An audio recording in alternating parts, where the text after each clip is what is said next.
Election ಅದ ಅಲ್ಲಿ ಏನಾಗಿದೆ ಈ 2026ರಿಂದ 31ನೇ ಚುನಾವಣಾ ಸಾಲಿನಾಗೆ ಒಂದು ಪ್ರಾಥಮಿಕ ಶಾಲಾ ಶಿಕ್ಷಕರ ಸಂಘ ಚುನಾವಣೆ ನಡೆದಿತ್ತು. ಇಲ್ಲಿ ಏನು 11ನೇ ತಾರೀಕು ಮತ್ತು 12ನೇ ತಾರೀಕು ನಾಮಿನೇಷನ್ ಪ್ರಕ್ರಿಯೆ ಆರಂಭ ಆಗಬೇಕಾಗಿತ್ತು.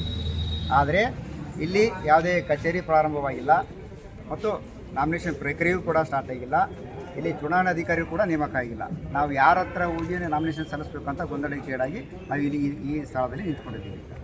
ನಾಮಿನೇಷನ್ ಅನ್ನಲ್ಲ ಪ್ರಭಾವಿಗಳೇನಪ್ಪ ಅಂತಂದ್ರೆ ಇದರಲ್ಲಿ ಕೈವಾಡದಿಂದ ಏನಪ್ಪ ಅಂತಂದ್ರೆ ಗುಲಾನ್ರಿ ಯಾಕೆ ಅರ್ಧಂಬರ್ಧ ಯಾಕೆ ಇದು ಈಗ ನಾವು ಮುಂದಿನ ಹಂತವಾಗಿ ನಾವು ಕಾನೂನಾತ್ಮಕನ ಕೂಡ ನಾವು ಹೋರಾಟ ಮಾಡಲು ಸಿದ್ಧರಾಗಿದ್ದೀವಿ.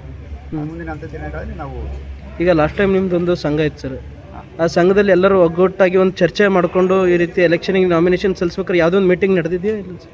ಆ ಥರ ಏನು ಮೀಟಿಂಗ್ ಯಾರೆಲ್ಲ ಇಂಡಿವಿಜುವಲ್ ಆಗ್ತಾರೆ, ವೋಟಿಂಗ್ ಆಗುತ್ತಾ ಅವ್ರಿಗೆ ಅದೊಂದು ಪೆನಲ್ ಆಗುತ್ತಾ? ಈಗ ನಾಮಿನೇಷನ್ ಆದಮೇಲೆ ಈ ರೀತಿ ತೊಂದರೆ ಆಗ್ತದೆ ಅಂತ ರಾಜ್ಯಾಧ್ಯಕ್ಷರ ಗಮನಕ್ಕೆ ತರೋದಾಗಲಿ ಇದೆಲ್ಲ ನಾಮಿನೇಷನ್ ಪ್ರಕ್ರಿಯೆ ಎಲ್ಲ ಒಂದು ಹಂತದಾಗ ನಡೆದಿರುತ್ತೆ ಸರ್. ಕೋರ್ಟ್ ಆದೇಶ ಆಯಿತು, ಒಂದು ತಿಂಗಳಲ್ಲಿ ಮುಗಿಸ್ಬೇಕು ಅಂತ ಆದೇಶ ಬಂತು. ಅವಾಗ ಇದೆಲ್ಲ ಪ್ರಕ್ರಿಯೆ ಸ್ಟಾರ್ಟ್ ಆಯಿತು. 11ರಿಂದ ನಾಮಿನೇಷನ್ ಸ್ಟಾರ್ಟ್ ಆಗಿದೆ, 19ಗೆ ಮತದಾನ ಇದೆ. ಎಲ್ಲ ಪ್ರಕ್ರಿಯೆ ಆಗಬೇಕಾದ್ರೆ ಇಲ್ಲಿ ವೋಟರ್ ಲಿಸ್ಟ್ ಬೇಕು, ಚುನಾವಣಾ ಆಫೀಸ್ ಬೇಕು.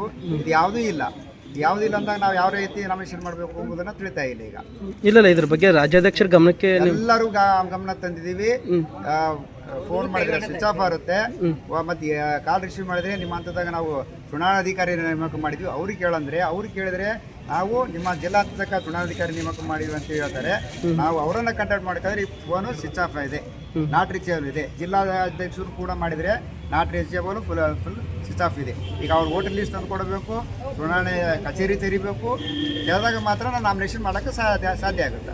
ಈಗ ಅದ್ಯಾವುದೂ ಇಲ್ಲ, ಇಲ್ಲಿ ಗೌಪ್ಯತಾ ಸ್ಥಳದಲ್ಲಿ ಕುಂತು ಬಿಡ್ತಾರೆ. ಈಗ ನಾವು ಯಾವುದೇ ರೀತಿ ನಾವು ಏನು ಅಸಹಾಯಕ ಸ್ಥಿತಿಯಲ್ಲಿದ್ದೀವಿ. ಈಗ ನಿಮ್ಮ ಮೀಡಿಯಾ ಪ್ರಕಾರ ನಮಗೆ ಒಂದು ಮೆಸೇಜನ್ನು ಸರ್ಕಾರ ಹಂತಕ್ಕೆ ಹೋಗ್ಬೇಕಾಗಿ ಅಂತ ಬೇಡ್ಕೊಳ್ಬೇಕು. ಸರ್, ನಾವು ಪ್ರಜಾಪ್ರಭುತ್ವ ಮೌಲ್ಯಗಳನ್ನು ನಾವು ಮಕ್ಕಳಿಗೆ ತಿಳಿಸ್ಬೇಕಾಗಿದೆ. ಆದರೆ ಇಲ್ಲಿ ನಾವೇ ಅಸಹಾಯಕರಾಗಿ ನಿಂತೀವಿ. ನಾವು ಯಾವ ರೀತಿ ನಾವು ಮಕ್ಕಳಿಗೆ ಮುಟ್ಟಿಸ್ತೀವಿ ಸರ್? ಶಿಕ್ಷಕರಾದವ್ರು ಈ ರೀತಿ ಮಾಡೋದು ತಪ್ಪು ಅಂತ ನಾನು ಹೇಳ್ತಾ ಇದ್ದೀನಿ ಸರ್. ನಮಗೀಗ ಅದೇ ಈಗ ನಿಮ್ಮ ಬಲ ಬೇಕಾಗ್ಯದ. ನಾವು ಕಾನೂನು ಹೋರಾಟ ಮಾಡ್ತೀವಿ ಸರ್. ನಾವು ಕಾನೂನು ಹೋರಾಟ ಮಾಡ್ತೀವಿ ಸರ್ ನಾವು.